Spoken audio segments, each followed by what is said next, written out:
Start off with a cough. Great. Long distance relationships are not real relationships.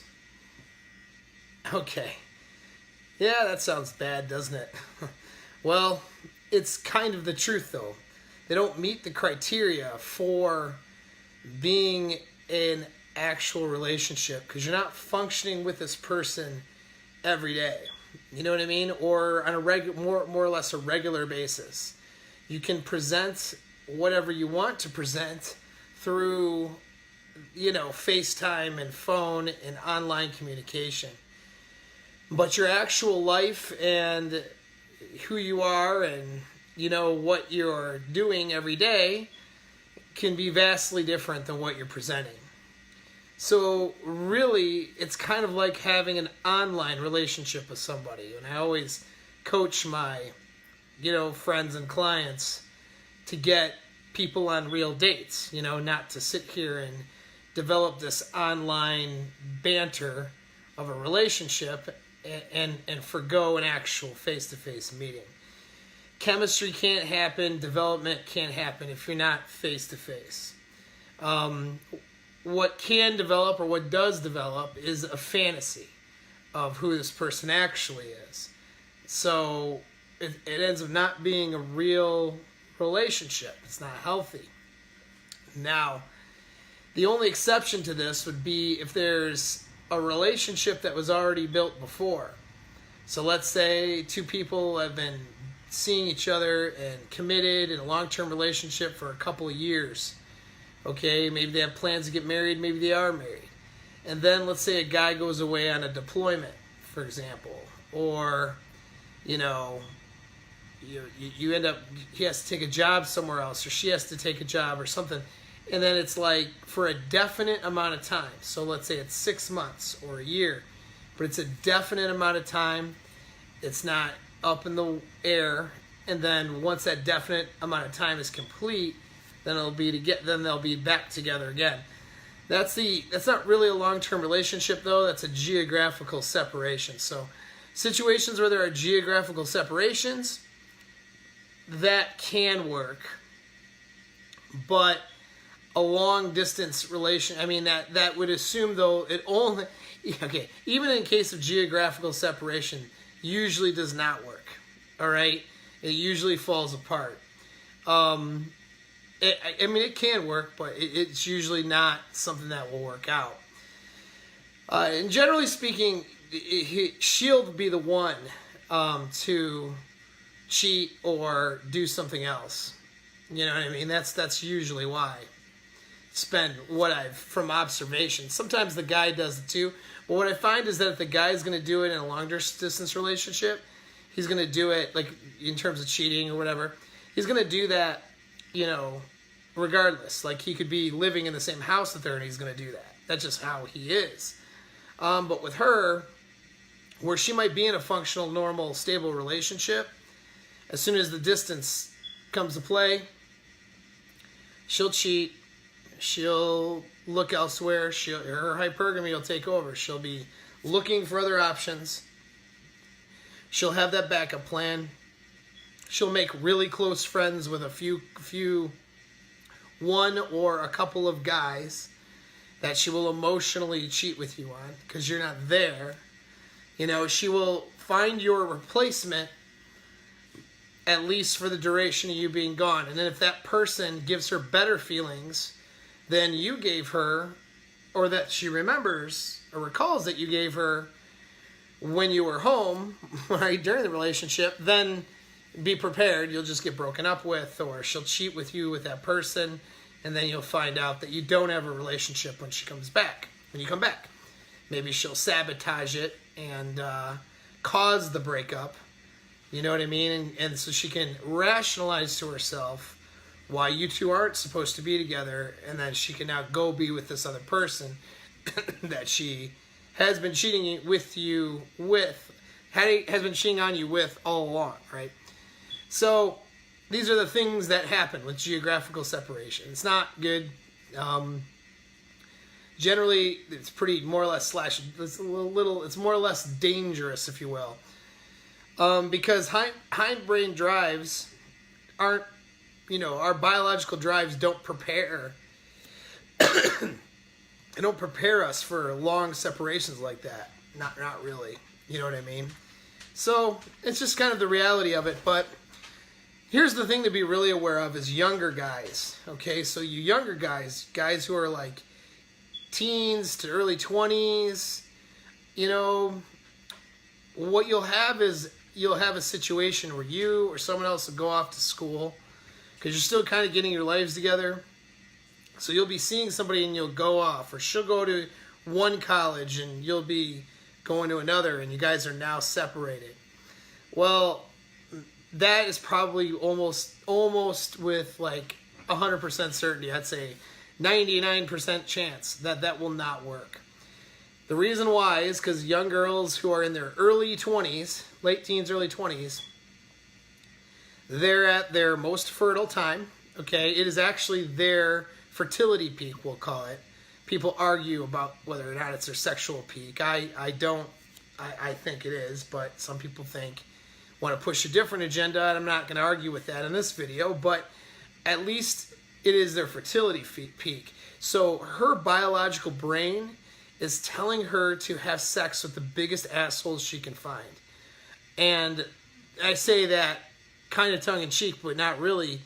The most alpha dominant guy she can find that'll create and make the most survivable babies, the most physically as well as behaviorally dominant, which usually means a guy that looks good, has some physicality to him, and who's a dick. Okay, because assholes survive, right? And so that is who she is trying to mate with. And so now she has her nice guy boyfriend or whatever, her boyfriend that she's been happy with, and she'll tell him, like, we're in a long-term relationship, and she'll go to college another state away, let's say, and she'll continue to nurture that relationship with this guy long distance while she's going out and seeking to get banged by a bad boy. All right, that is what she will do, like, most of the time.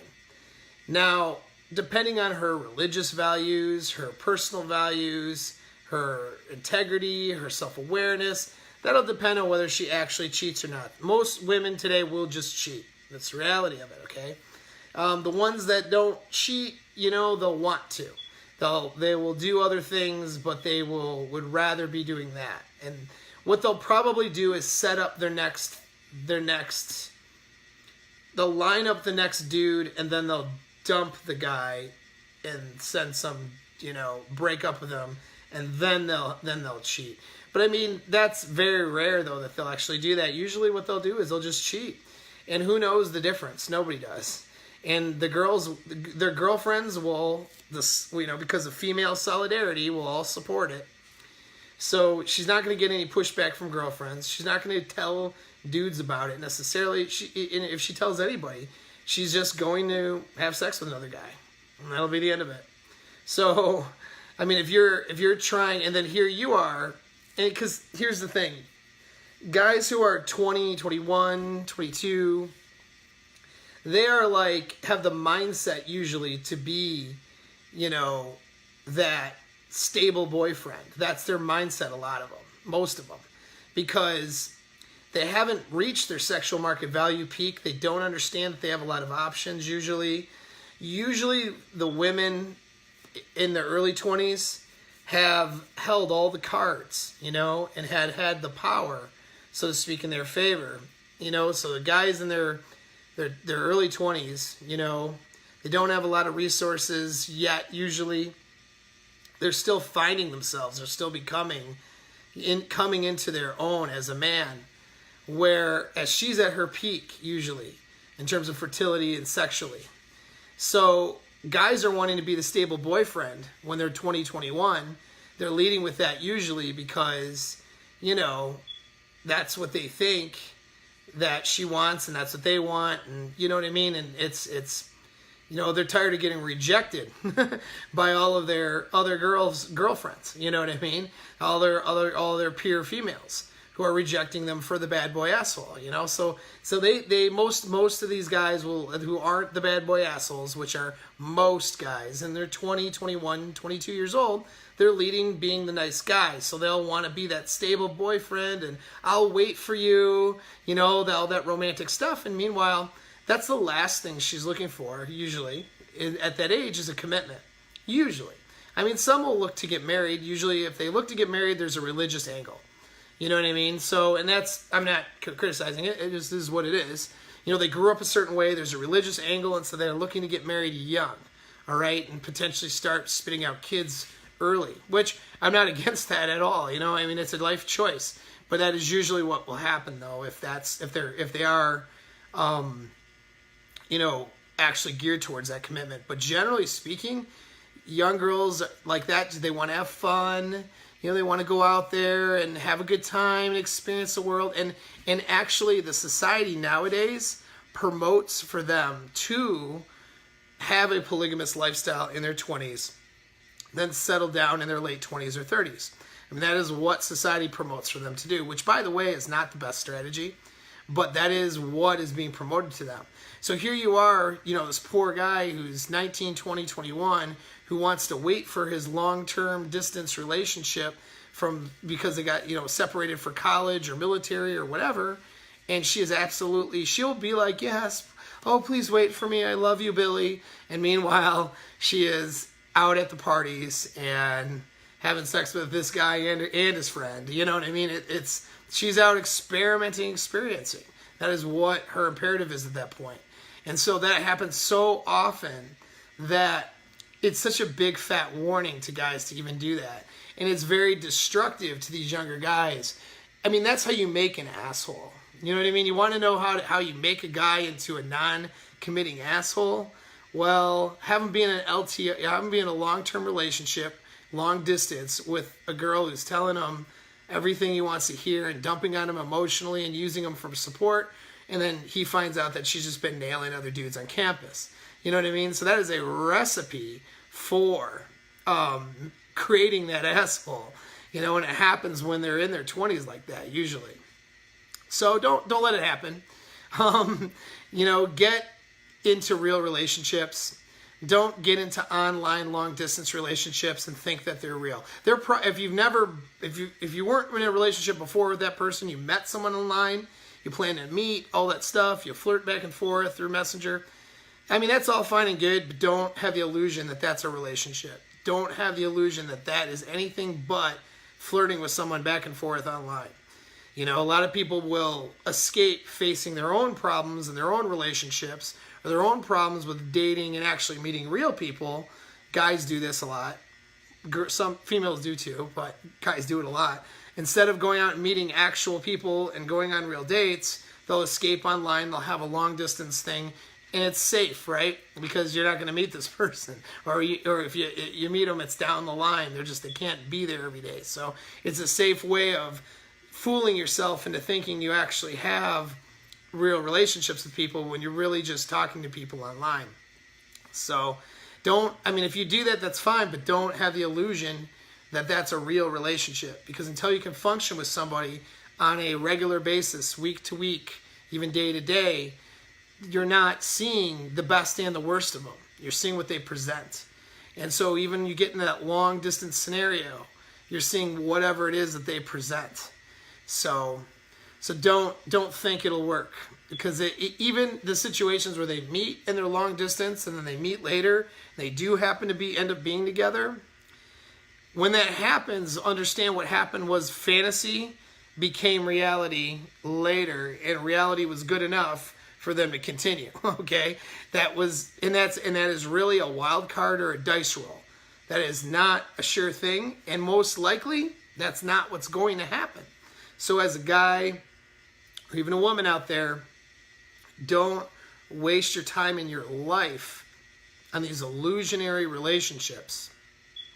Go out and meet real people and have real satisfying relationships and satisfying dating experiences. That's what you need to do, okay?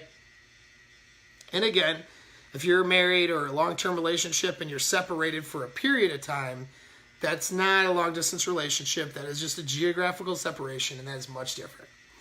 All right. Well, thanks for tuning in. Have a great night.